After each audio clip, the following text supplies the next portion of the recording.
안녕하세요. 2021년 2월 21일 일요일 사례로 풀어보는 지분경매 시간입니다. 오늘 58강 할 차례고요.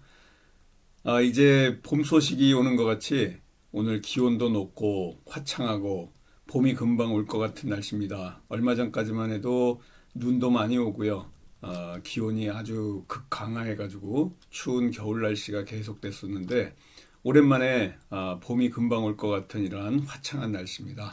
우리도 오늘부터 이제 봄을 맞이해가지고 이 사례를 풀어보는 지분 경매에 관련해가지고 여러분들 실전 투자하셔서 좋은 수익을 내시기 바라겠습니다. 매일같이 제가 말씀을 드리지만요, 지분 경매 해결하는 두 개의 기둥, 소송과 협상에 대해서 말씀드렸고요. 협상에 관련해서 여러분들이 꼭 공부하고자 하신 분은요, 지금 유튜브 방송 58강인데 저 앞에 가시면은 계속해서 이 사례로 풀어보는 지분 경매를 연재하고 있기 때문에 여러분들이 협상 공부하시는 이러한 그 방송이 있으니까 참고하시기 바라겠고요. 오늘도 소송과 관련한 전자소송과 관련한 이러한 내용을 갖고 같이 공부해 나가도록 하겠습니다.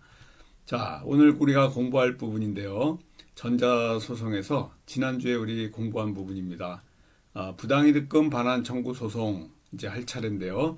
지난주에는 가압류와 관련해 가지고 가압류 진술과 관련한 이러한 그 내용, 가압류는 이제 2강으로 마감을 했고요.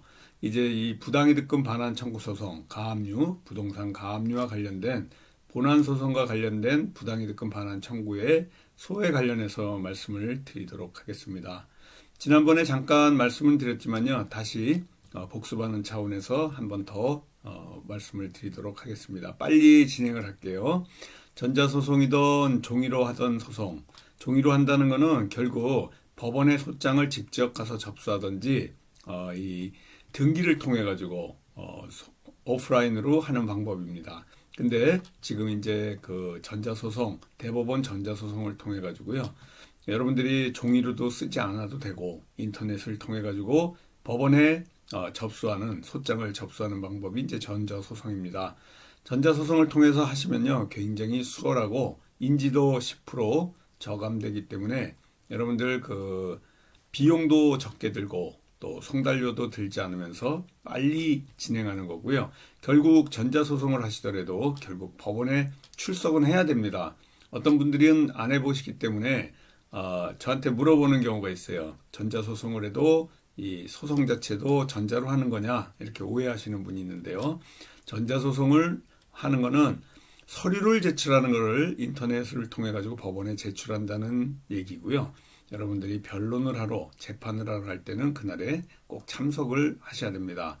부당이득금 반환 청구 소송을 한다는 것은 결국 내가 이 매수한, 경매로 통해서 매수한 아파트라든가 이런 그 주거시설이 되겠죠. 다세대 주택이라든가 이런 곳에 이 타 공유자가 살고 있을 경우에 내 지분만큼의 이러한 그 임차료 상당의 부당이득을 취하고 있는 거기 때문에 이 부당이득금을 주지 않을 때, 타 공유자가 주지 않을 때, 내 허락 없이 타 공유자가 나의 지분을 포함한 이러한 그 점유 상태에 있을 때 임차료 상당의 금원을 지불할 것을 청구하는 것을 바로 이러한 그 부당이득금 반환 청구 소송이라고 하고요.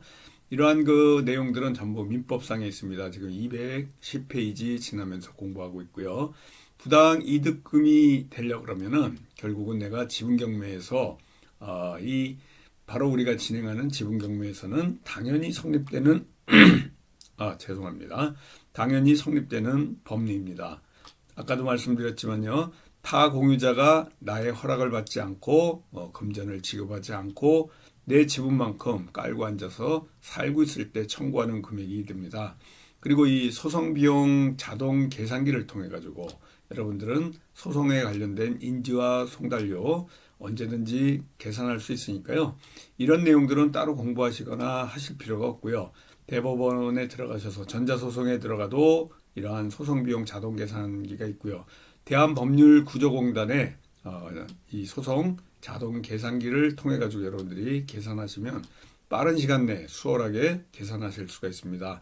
자, 그러면 공유 지분을 낙찰받았는데 내 지분만큼 타 공유자가 내 지분을 점유했을 때 월임차료 상당의 부당이득금을 청구하는 소송이 바로 부당이득금 반환 청구 소송이다 라고 다시 말씀을 드리고요. 원고 피고라고 이렇게 소장에 쓰시면 되고요. 부당이득금 반환 청구 소송이 우리 보전 처분인 가압류의 본안 소송이 됩니다. 그래서 지난주하고 그 전주에 있던 부동산 가압류에 관련된 본안 소송이 바로 부당이득금 반환 청구 소송이다. 한 세트가 됩니다. 그래서 이러한 본안 소송을 할 때 또 이러한 자기 지분을 매매하거나 어떠한 그 근저당을 하거나 예를 들어서 여러 가지 이러한 상황들이 있을 때 이걸 막아주는 보전 처분을 하는 겁니다. 여기 나오는 소송 물가액 중에 1년치 임차료라는 부분이 있는데요. 조금 있다가 이거에 대한 법적 근거를 전자소송을 통해 가지고 이 전자소송 사이트에 있는 부분이 있습니다. 그 부분 법적 그 근거를 말씀을 좀 드리도록 하겠습니다. 조금 더 진행이 돼야 될 것 같아요. 원고, 피고, 부당이득금 해소. 지금 제가 여기 보여주는 이러한 내용대로 여러분들은 진행하셔야 돼요. 이걸 따르게 바꾸거나 형식을 바꾸시면 안 되고요. 소송장은 이 형식에 맞춰서 하셔야 됩니다. 그리고 여기 보시는 청구 취지, 이 부분이 바로 주문, 판결문에 내가 써달라는 내용입니다. 내가 재판을 구하는 내용이기 때문에 이런 부분들 꼭 여러분들이 숙지하셔가지고 하셔야 되고요. 소송 비용은 피고 부담으로 한다. 그리고 이러한 그 원고에게 청구하는 피고에게 청구하는 이런 그 부당이득금에 관련해 가지고 계산하는 방법을 설명해 드리겠습니다. 청구 취지가 있고요. 청구 원인이 있는데 이제 청구 원인입니다. 이 소송에 이르게 된 경위에 관련해서 얘기를 하는 거고요. 여기 제목을 쓰듯이 당사자의 지, 피고의 부당이득금에 관련된 내용들을 여러분들이 천천히 꼼꼼하게 이렇게 서술하셔야 돼요. 원고는 부동산 경매로 낙찰받아 가지고 소유권 등기까지 마친 원고 내용에 관련해서 얘기하는 거고요. 피고가 부당이득금을 그러니까 부당이득금 상당의 임차료를 주지 않는 내용을 좀 적으셔야 돼요. 그간에 있었던 이러한 내용들, 원고는 원고의 부동산 이것을 피고는 정당한 이유 없이 권한 없이 권리 없이 이런 13분의 2 지분만큼 현재 무단 사용을 하고 있다. 원고의 몇 차례 명도나 임료 청구에도 불성실하게 대응하고 어떠한 임료 지급 의사도 보이지 않고 있다. 이에 원고는 이 법률상 피고가 정당한 권한 없이 점유 부동산을 사용한 때 이 13분의 2만큼여 부당 이득의 반환을 청구하는 것이고 이러한 그 부당 이득을 청구하는 것들은 계산에 의해서 월 임료 96,000원을 반환할 의무가 있다. 이 부당이득의 기준이 되는 임차료 기준은 인근 지역의 시세조사에 의한 것이다.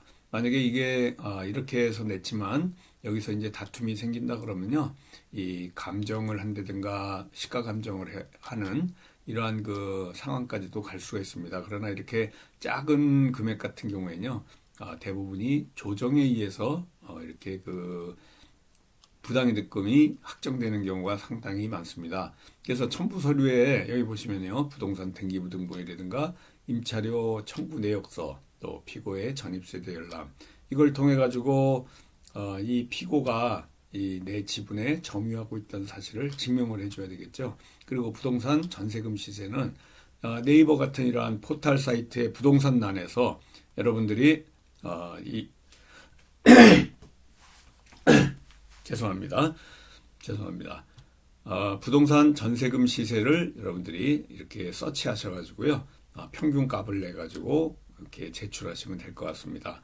그래서 법원과 이렇게 쓰시면 되고요. 목록은 내가 낙찰받은 부동산에 등기부등본에 있는 거를 이런 형식으로 여러분들이 카피해서 쓰시면 될 것 같아요. 그대로 쓰시고 임차료 청구 내역에 관련해 가지고는요, 여러분들이 꼼꼼하게 읽어보셔야 돼요. 내가 잔금 납입한 날을 기준으로 했고요. 인근 유사부동산 전세금 시세로 한 다음에 이걸 월세로 변환시켜야 되는데, 저는 이제 이걸 12%, 연 12%, 월 차임, 월 1%로 해가지고 이렇게 시세를 계산했습니다. 물론 이거에 대해서 피고라든가 재판부에서 조금 이 이의를 신청할 텐데요.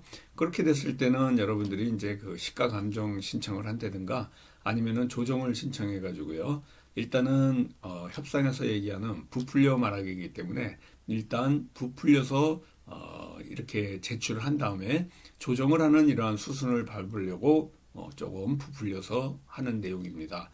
그래서 이 소장을 클릭하고요. 여러분들이 전자소송란에 가면 민사 서류라고 있습니다. 그럼 뭐 민사 본안이 있고요. 민사 시청 사건 이게 바로 보존처분, 가압류, 가처분이고요. 이 보전의 소장이고요. 부동산 이 부당이득금 반환 청구 소송에 관련된 제목은 이 소장에 들어간 다음에 거기서 찾으셔든지 여러분들이 쓰시면 돼요. 여기 보시는 것 같이 부당이득금 반환 청구 소송이라고 부당이득금 여기를 찾으신다면요. 이런 청구의 소가 나오게 됩니다. 다른 소송을 하시게 되면요. 이 부분은 여러분들이 조금 변형을 시킬 수가 있습니다. 자유자재로 내가 하고자 하는 소송이 있다 그러면 이 부분은 여러분들이 직접 쓰시면 됩니다. 여기 써가지고 만드시면 되고요. 그 다음에 쭉 보시면은 내가 소가 먼저 계산한 다음에 하는 거죠. 부동산에 관련된 이러한 부당이득금을 내가 계산을 하는 겁니다. 아까도 말씀드렸지만 대한법률구조공단의 자동계산기, 소가 자동계산기나 전자소송안에 계산기가 있습니다. 거기서 인지와 송달료를 하시면 되고요. 그 다음에 보시는 것과 같이 통상의 소에서 금전 지급의 소로 이렇게 쭉 눌러서 500만 원의 계산이다 그러면요. 여기 소송 비용 계산하는 방법 중에 하나가 요 위에 통상의 소를 누르시면 됩니다. 그럼 소가 산정이 되는 거고요. 그래서 거기에 인지액이라든가 송달료를 계산할 수 있는데요. 여기 보시면은 공유물 분할 소송을 한다. 그럼 공유물 분할을 누르시면 되고요.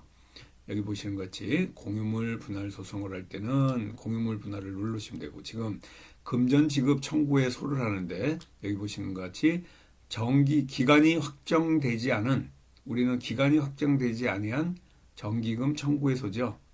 그래서 요걸 선택하셔야 됩니다. 이 부당이득금 가장 중요한 건데 오늘 여기 페이지 지금 보시면요. 221페이지입니다.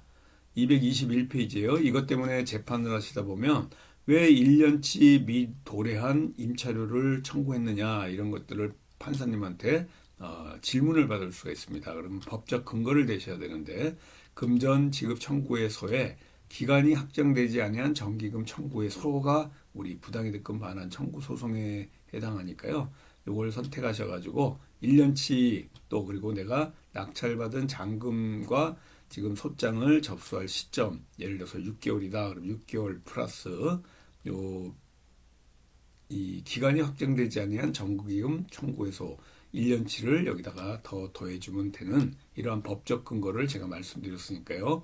오늘 이 제목에 있는 것과 같이 기간이 확정되지 아니한 정기금 청구의 소 이게 바로 부당이득금 반환 청구소의 이 법적 근거가 되는 겁니다. 그 다음에 당사자 목록에 원고 피고 쓰시고요. 나 같은 경우에는 회원 가입할 때 정보가 있었으니까 내 정보 가져오기를 통해 가지고 이렇게 하시면 되고요. 청구 취지는 미리 여러분들이 작성을 해도 좋고 직접 여기다가 쓰셔도 됩니다. 청구 취지 예시를 보시면요. 이런 예가 있고 여러분들이 미리 만들어 놓은 거를 글로 써도 되고요. 아니면 여기 다운받아서 하셔도 되고 청구 이유 같은 경우에는 청구 원인 같은 경우에는 길기 때문에 4천자 이상은 또 넘어가서 여기에 못 쓰게 되기 때문에 그럴 때는 파일을 통해 가지고 첨부해서 쓰시면 될 것 같습니다. 입증 서류라든가 이런 것들은 가지 번호를 부여해 가지고 할 수도 있고요. 여러분들이 아무 이상이 없을 때는 이러한 그 소장을 통해서 부당이득금 반환 청구의 소를 완료하시면 될 것 같습니다. 그래서 지금까지 부당이득금 반환 청구 소송 소장에 관련된 매번 제가 말씀을 드리지만요. 전자소송을 통해 가지고 여러분들이 꼭 하셔야 되고요. 오늘 제목과 같이 이 부당이득금 반환 청구 소송에 이 임차료 상당의 금원을 청구할 때 하는 방법에 관련해서 금전 지급 청구의 소를 가나 다 중에 다를 눌러 주시고요. 기간이 확정되지 아니한 여기 보시면 1번에 정기금 청구의 소가 부당이득금 반환 청구의 소에 해당하니까 이 부분을 여러분들이 꼭 숙지하셔가지고 하시면 될 것 같습니다. 그리고 바로 밑에 여기 4번에 보시면요. 공유물 분할 청구에서 소유권에 관련돼서 하시면 여기에 선택에 꾹 눌러 주셔가지고 진행을 하시면 될 것 같습니다. 이와 같이 오늘 보존 처분 이후에 부동산 가압류에 부동산 관련해 가지고 부당이득금 반환 청구 소송에 관련된 법적 근거와 또 이 전자소송으로 하는 요령들에 대해서 말씀드렸으니까요. 먼저 여러분들이 이 전자소송을 공부하고자 하시면요. 여기 체험하기가 있습니다. 대법원 전자소송 안에 들어가시면 회원 가입하시고요. 미리 연습한 다음에 제출을 하셔도 좋을 것 같습니다. 다음 주에는요. 전자소송으로 해서 우리가 공유물 분할 청구 소송에 의해 가지고 형식적 경매를 이제 배당에 의한 형식적 경매를 신청할 때 이 전자소송으로 형식적 경매도 신청하실 수가 있습니다. 이거와 관련해 가지고 우리가 공유물 분할 소송을 하는 그 다음에 넥스트 스텝을 여러분들하고 같이 공부해 나가도록 하겠습니다. 그리고 여기 보시는 것 같죠? 지분 경매와 관련해 가지고 밴드 전체 검색란에서 지분 경매라고 찾으셔가지고요. 실명으로 찾아오시면 될 것 같고요. 우리 또 3월 달에 특강이 있습니다. 3월 달 특강에 관련해서는 금주에 올려놓을 거고요. 3월 말일쯤에 있습니다. 그래서 3월 달 특강은 다음 주에 말씀을 드릴 거고요. 이 지분 경매에 관련된 실전반 관련해서 말씀드리는데요. 수시 등록이 가능합니다. 이 등록비가 400만 원이고요. 우리 그 교대역 13번 출구 강의실에서 있습니다. 홍범기 사무총장님 010-3033-9074번으로 문의 주시고요. 이 온라인으로 하는 교육도 있습니다. 그래서 이 실전반을 통해 가지고 가장 중요한 게 여러분이 낙찰받기 전에 어떠한 물건을 지분 경매 안에서도 어떠한 물건 다른 사람들은 해결하기가 어려운데 우리는 해결하기 쉬운 이러한 공부를 하게 되니까 처음부터 수익이 많이 나는 또 누구도 접근할 수 없는 이러한 그 특수 물건 중에 특수 물건에 관련된 이러한 내용들을 여러분들하고 같이 공부해 나갑니다. 소송 없이 해결하는 이 협상 노하우 그리고 지분 경매 안에서도 특수 경매 중에 특수 경매 이러한 물건들에 관련해서 말씀드리고요. 그리고 또 이 소송에 관련돼서 어떤 프로세스로 해결을 할지에 관련된 이러한 내용 보전 처분과 본안 소송, 나홀로 소송하는 방법에 대해서 아주 체계적으로 여러분들한테 심층적으로 이 우리 제자분들이 직접 낙찰받고 해결해 나가는 과정들을 가감없이 그 소장과 실제 물건과 또 여러분들에게 무료로 이 컨설팅까지 다 해줍니다. 이 실전반을 통해 가지고요, 여러분들이 완벽하게 지분 경매에 이러한 노하우를 전수하실 수 있도록 같이 공부해 나가는 시간이니까요. 여기 우리 홍범기 사무총장님 010-3033-9074번으로 문의 주셔가지고 금주 수요일 날 돌아오는 수요일 날이죠. 24일인가요? 24일인 것 같은데 수요일 날 우리가 공부해 나가도록 하겠습니다. 계속 진도 없이 들어오니까요. 수시로 문의하셔가지고 공부해 나가시면 될 것 같습니다. 감사합니다. 안녕히 계십시오.